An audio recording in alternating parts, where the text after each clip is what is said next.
പാതിരാക്കോഴി കൂകി. പിന്നിലാവും ഉദിച്ചു. എന്തൊരു കുളിര്, നല്ല മഞ്ഞ്. മൂടിപ്പൊതച്ച് കിടന്നുറങ്ങാൻ നല്ല സുഖമായിരിക്കും. ഇപ്പം മൂടിപ്പൊതച്ച് കിടന്നുറങ്ങാൻ നല്ല സുഖമായിരിക്കും അല്ലേ? പോയി കിടന്നുറങ്ങിക്കോളൂ. അയ്യോ, മഹാരാജാവ് തിരുമനസ്സറിഞ്ഞ മുക്കാലിക്കെട്ടി നല്ല അസൽ അടി കൊള്ളും. മഹാരാജാവിനോടൊന്നും ഞാൻ പറയുന്നില്ല. വേണ്ട, പണി പോവും. ഇനി ഇത് കൊത്തി തീരാൻ എത്ര നാളെടുക്കും? കഴിയാറായി കഴിയാറായി കഴിയാറായി കഴിയാറായി എന്ന് പറയാൻ തുടങ്ങിയിട്ട് കൊല്ലം 14ആയി. വിവരമുള്ളവർ ഇക്കാലം കൊണ്ട് 10ഉം 15ഉം ശില്പങ്ങൾ തീർത്ത് പണമുണ്ടാക്കി സുഖിക്കുന്നു. ഇതാണ് എൻ്റെ സുഖം. ഈ ആയുസിൽ ഞാൻ മറ്റൊരു ശില്പം ഉണ്ടാക്കില്ല. ഞാനിത് ജീവൻ തുടിക്കുന്നൊരു സുന്ദരീ വിഗ്രഹമാക്കും. ജീവനോ? കല്ലിനെങ്ങനെ ജീവൻ വയ്ക്കും? വിഡ്ഢിത്തമൊന്നല്ലാതെ എന്തു പറയാൻ. സൃഷ്ടി പൂർണ്ണത തേടിയാൽ ജീവൻ തുടിക്കും. ഈ നെഞ്ചിൽ ഹൃദയം മിടിക്കുന്നത് കേൾക്കാം. ഈ കണ്ണുകളിൽ കാഴ്ചയുടെ പ്രകാശമുണ്ടാകും. കാറ്റടിക്കുമ്പോൾ ഈ കുറുനിരകൾ ഇളകി ഇളകി ആടുന്നത് കാണാം. വട്ടായോ നിങ്ങൾക്ക്? പരിഹസിക്കണ്ട, സത്യമാണ് ഞാൻ പറഞ്ഞത്. ഈ ശില്പം പ്രാണവായു ശ്വസിക്കും. അതിന് കഴിഞ്ഞില്ലെങ്കിൽ എനിക്കെന്തിനാണ് ഈശ്വരൻ ഈ ശില്പിയുടെ വിരലുകൾ തന്നത്? ഈ വിരലുകൾ ഞാൻ ഈ ഉളി കൊണ്ട് അറുത്തു മാറ്റും. ഒരു സ്ത്രീയുടെ ശബ്ദം കേട്ടല്ലോ. കേട്ടില്ലേ? ഞാനും കേട്ടു. കേട്ടോ?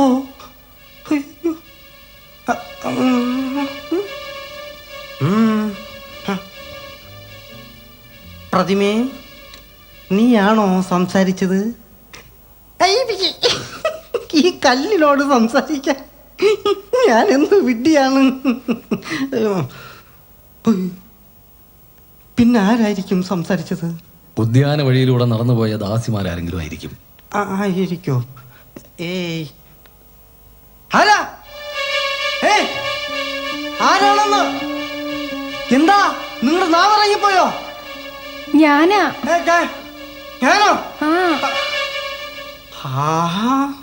ഓ, സുചിത്രയോ? പയർന്നു പോയോ നീ? ഈ രാത്രിയിൽ നീ ആരെ തേടി നടക്കുകയാ? നിനക്ക് രാജകുമാരിയുടെ അന്തഃപുരത്തിൽ പണിയൊന്നുമില്ലേ? സേനാധിപൻ നിങ്ങളോട് ഉടൻ തന്നെ മുഖം കാണിക്കുവാൻ കൽപ്പിച്ചിരിക്കുന്നു. ഈശ്വരാ, ഞാൻ പറഞ്ഞത് വല്ലതും കേട്ടോ? പണി പോവോ ആവോ? എന്താ സുചിത്രേ? രാജകുമാരിക്ക് ഇങ്ങോട്ട് വരണമെന്ന്.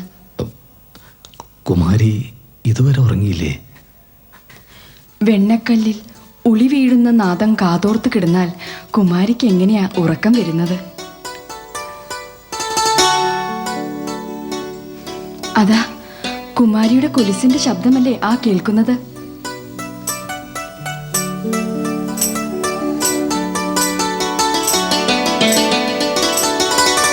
രാത്രി ഇങ്ങനെ എന്നെ തേടി വരരുതെന്ന് ഞാൻ എത്ര പ്രാവശ്യമായി പറയുന്നു.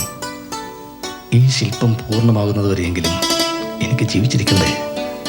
അരുതാത്തത് പറയാതിരിക്കൂ. ജീവിതവും മരണവും നമ്മൾ ഒരുമിച്ചാണ്. കുമാരിയുടെ പ്രേമത്തിൽ ഈ കല്ലുകൊത്തൻ അർഹനാണോ? കല്ലുകൊത്തനോ? ഈ വിരലുകൾക്ക് സൃഷ്ടിയുടെ രഹസ്യമറിയാം. സത്യം തേടുന്ന വിരലുകൾ. ഈശ്വരനും കവിക്കും കലാകാരനുമല്ലാതെ ആ മഹത്വം മറ്റാർക്കാണുള്ളത്? കുമാരി എന്തൊക്കെയോ സ്വപ്നം കണ്ടു പറയുന്നു. വാദപ്രതിവാദത്തിനല്ല ഞാൻ വന്നത്. പിന്നെ? നിലാക്കുളിര് കടല് പോലെ ഇളകുമ്പോൾ നിശാഗന്ധികളോട് തേൻവണ്ടുകൾ മൂളുന്നത് കേൾക്കുമ്പോൾ, രാക്കുയിലുകൾ പാടുമ്പോൾ അന്തഃപുരത്തിൽ ഞാൻ എങ്ങനെയാണ് അടങ്ങിയിരിക്കുക? ഈ മാറിലല്ലാതെ എവിടെയാണ് ഞാൻ സുഖം തേടുക?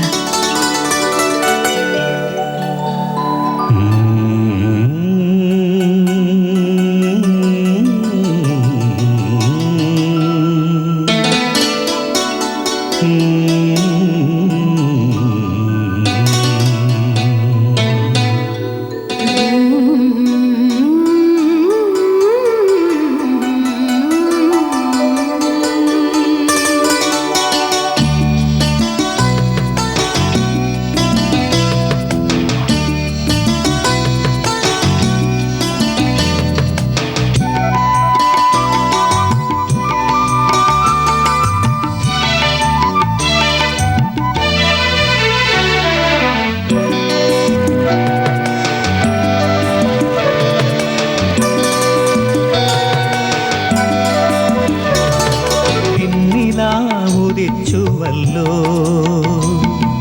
കണിമഞ്ഞു പെയ്തുവല്ലോ, പിന്നിലാവുദിച്ചുവല്ലോ, കണിമഞ്ഞു പെയ്തുവല്ലോ. ഹംസതൂലികാശയ്യയിൽ മത്സഖിയുറങ്ങാറായില്ലേ, ഇന്നുറങ്ങാറായില്ലേ. പിന്നിലാവുദിച്ചുവല്ലോ, കണിമഞ്ഞു പെയ്തുവല്ലോ.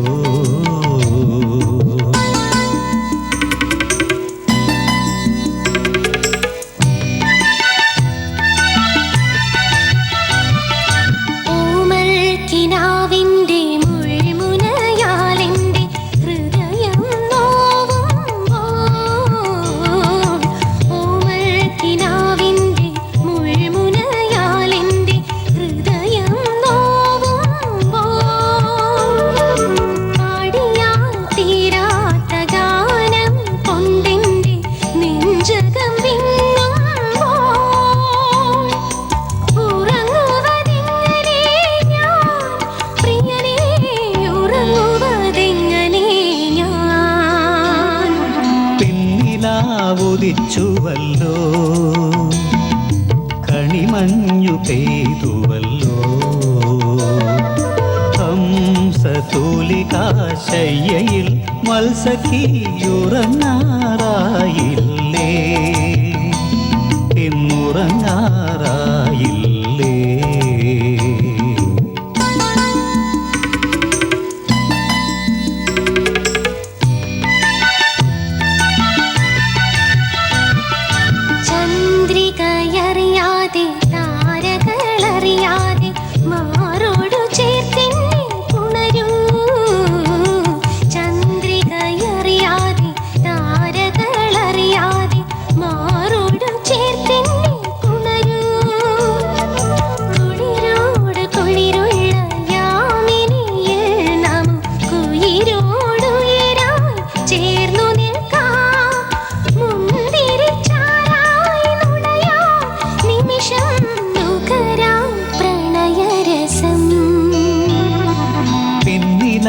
ഉദിച്ചുവല്ലോ,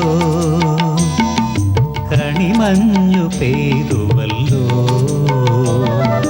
ഹംസതൂലികാശയ്യയിൽ മത്സഖിയുറങ്ങാറായില്ലേ, ഇന്നുറങ്ങാറായില്ലേ.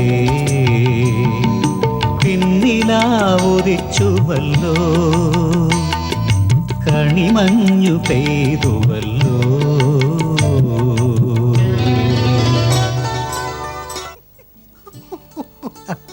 അയ്യോ അയ്യോ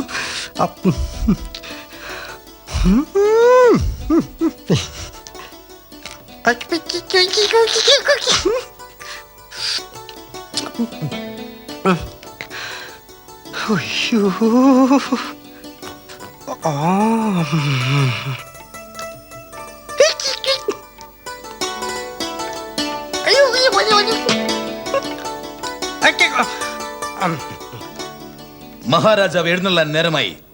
രാജശില്പി എവിടെ? അയാൾ വരുന്നില്ലത്രേ, അയാൾക്ക് ഉറക്കം വരുന്നെന്ന്. മഹാരാജാവ് ശില്പം തൃക്കൺ പാർക്കാൻ വരുമ്പോഴാണോ അയാളുടെ ഉറക്കം? വേഗം കൂട്ടിക്കൊണ്ട് വരൂ. ഇപ്പൊ ഞാൻ അയാളെ എവിടെ പോയി കൂട്ടിക്കൊണ്ട് വരാനാ? ഒരു വീട് പോലും ഇല്ല അയാൾക്ക്. മഹാരാജാവ് നീണാൽ വാഴട്ടെ. മഹാരാജാവ് നീണാൽ വാഴട്ടെ. മഹാരാജാവ് നീണാൽ വാഴട്ടെ. മഹാരാജാവ് നീണാൽ വാഴട്ടെ.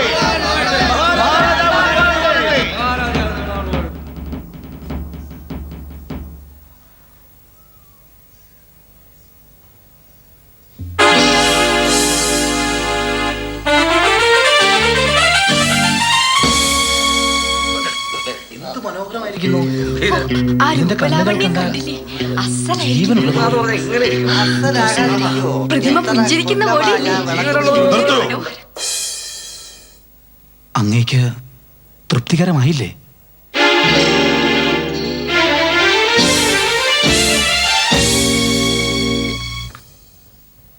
കുമാരി, മഹാരാജാവ് എന്താണ് അസ്വസ്ഥനായി തിരിച്ചുപോയത്? അറിയില്ല സേനാപതി, എനിക്കൊന്നും മനസ്സിലാവുന്നില്ല. ഇത്രയും സുന്ദരമായൊരു പ്രതിമാശില്പം അദ്ദേഹത്തിന് ഇഷ്ടമായില്ലെന്നോ? രാജശില്പി ഇവിടെ കാത്തു നിൽക്കാത്തതിൽ അച്ഛന് അതൃപ്തി ഉണ്ടാകുമോ? അസംബന്ധം. മാളവ മഹാരാജാവിന്റെ കൊട്ടാരത്തിൽ അനുസരണ അച്ചടക്കവുമില്ലെന്നോ? അതിനു മാത്രം എന്താണ് തമ്പുരാൻ സംഭവിച്ചത്? ശില്പം തൃപ്തികരമല്ലെങ്കിൽ അത് നശിപ്പിച്ച് മറ്റും നിർമ്മിക്കാം. അതുകൊണ്ട് നമുക്ക് നഷ്ടപ്പെട്ട അഭിമാനം തിരിച്ചു കിട്ടുമോ? കൽപ്പിച്ച് മനസ്സിലായില്ല. ആ പ്രതിമയുടെ രൂപകൽപ്പനയ്ക്ക് ഏത് പെൺകുട്ടിയാണ് മാതൃകയാക്കിയത്? അന്വേഷിക്കാം മഹാത്മൻ. അന്വേഷിക്കാം. ഈ കൊട്ടാരക്കെട്ടിലകത്തെ കാര്യങ്ങൾ പോലും അന്വേഷിക്കണമെങ്കിൽ രാജ്യാതിർത്തിയിൽ നടക്കുന്ന ശത്രുവിന്റെ പടനീക്കത്തിന്റെ രഹസ്യങ്ങൾ നിങ്ങൾക്ക് ഊഹിക്കാൻ പോലും കഴിയില്ലല്ലോ. രാജകുമാരിയെ മുഖം കാണിക്കാൻ പറയൂ. അങ്ങയുടെ മനസ്സിൽ എന്താണെന്ന് അടിയന് മനസ്സിലാകുന്നില്ല. ഒരു പ്രതിമയെ ചൊല്ലി അങ്ങ് ഇത്രമാത്രം മനക്ഷോഭം അനുഭവിക്കുന്നത് എന്തിനാണ്? ആ പ്രതിമ മാളവ രാജസ്ഥാനത്തിന്റെ അഭിമാനം തകർക്കാൻ പോകുന്നതാണ്.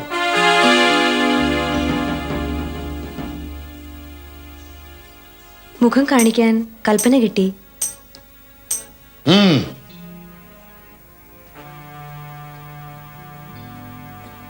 എന്താണച്ഛാ? എന്ത് ചിന്തയാണ് അങ്ങേ അലട്ടുന്നത്? ഉദ്യാനവാടിയിലെ സുന്ദരി ശില്പത്തിന് മാളവ രാജകുമാരിയുടെ ഛായ ഉണ്ടായതെങ്ങനെ? ആ പ്രതിമയ്ക്ക് നിന്റെ ഈ കണ്ണുകളുടെ പ്രകാശം എങ്ങനെ വന്നു? നിന്റെ ചുണ്ടുകളുടെ നിറം ചേർന്നതെങ്ങനെ? ഈ മുഖകാന്തി എങ്ങനെ ഉണ്ടായി? ശില്പി കാണുന്നത് കണ്ണുകൊണ്ടല്ല, വിരലുകൾ കൊണ്ടാണ്. മാളവ രാജകുമാരിയുടെ പവിത്ര ശരീരത്തിൽ ആ ശില്പിയുടെ വിരലുകൾ സ്പർശിച്ചറിഞ്ഞിട്ടുണ്ടോ? അച്ഛൻ പൊറുക്കണം. അങ്ങയുടെ ഊഹം ശരിയാണ്, സത്യമാണ്. കുമാരി, ഞാൻ ജീവിക്കുന്നുവെങ്കിൽ അത് ശില്പിയോടൊത്തായിരിക്കും. എനിക്ക് ഈ കൊട്ടാരം വേണ്ട, രാജ്യം വേണ്ട, ആ ശില്പിയുടെ വിരലുകൾ മതി. നീ തീരുമാനിച്ചു അല്ലേ? കൽപ്പിച്ച് പൊറുക്കണം. ആരെവിടെ? ഇന്ന് സൂര്യാസ്തമനത്തിന് മുമ്പ് രാജശില്പിയുടെ വലങ്കെ ഛേദിച്ച് വിരലുകൾ കുമാരിക്ക് കാഴ്ചവെക്കണം.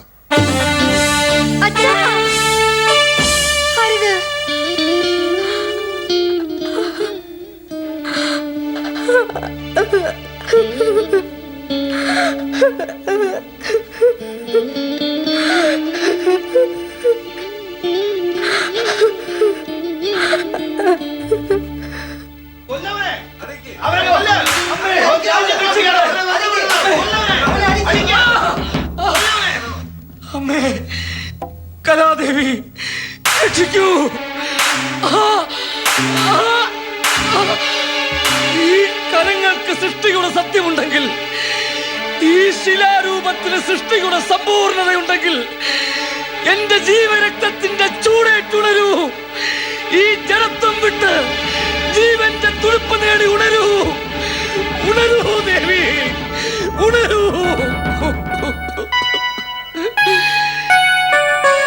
സത്യം കാണാത്ത കണ്ണുകൾക്ക് അന്ധത കൽപ്പിക്കൂ.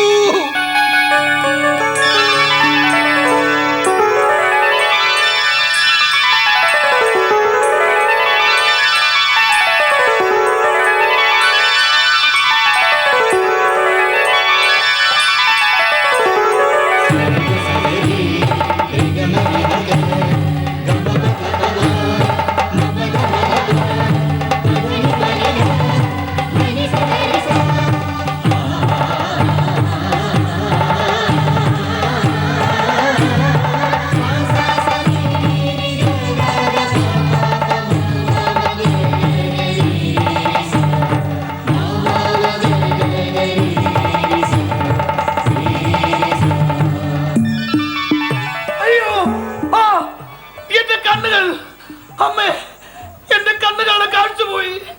അയ്യോ, ആ, അയ്യോ, എന്റെ അമ്മേ, എന്റെ കണ്ണുകൾ, അയ്യോ, അയ്യോ,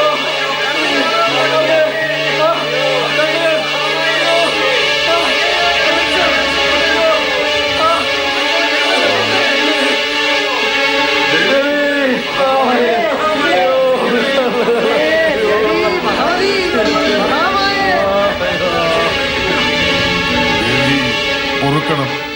അറ്റത് കൊണ്ട് സത്യം കണ്ടില്ല. കലാകാരന്റെ ദേവിപ്രസാദം അടിയിൽ അറിഞ്ഞില്ല. മേലിൽ അടിയന്റെ രാജ്യത്ത് വലിപ്പച്ചെറുപ്പങ്ങളില്ല. എല്ലാ ചരാചരങ്ങളും ഈശ്വര സൃഷ്ടികൾ. കലാകാരൻ സൃഷ്ടിയുടെ സത്യവും രഹസ്യവും അറിഞ്ഞവൻ. അവൻ ഈശ്വര തുല്യൻ. അടിയനെയും രാജ്യത്തെയും ഈ അന്ധതയിൽ നിന്ന് മോചിപ്പിക്കണേ ദേവി. മഹാരാജാവിനോട് കരുണ കാട്ടു ദേവി. അന്ധതയകറ്റി അനുഗ്രഹിക്കൂ അമ്മേ. സർവമംഗളം ഭവ. വെളിച്ചം വെളിച്ചം വെളിച്ചം വെളിച്ചം വെളിച്ചം വെളിച്ചം.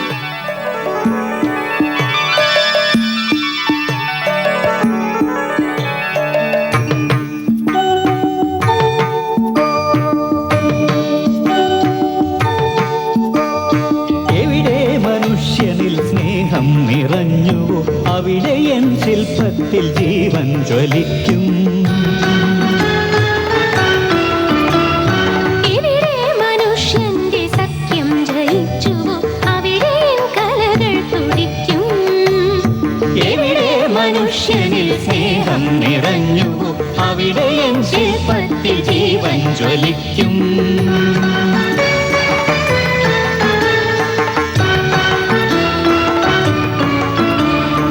അന്നെന്റെ ഹൃദയം കടലായി മിടിക്കും, അവിടെ ഞാൻ കാറ്റായി വീശും.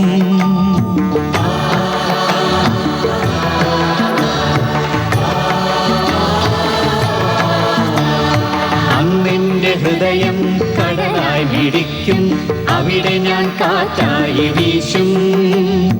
അവിടെ ഞാൻ അഗ്നിയായി മാറും, അവിടെ ഞാൻ സാന്ത്വനം പെയ്യും. അവിടെ ഞാൻ അഗ്നിയായി മാറും, അവിടെ ഞാൻ സാന്ത്വനം പെയ്യും.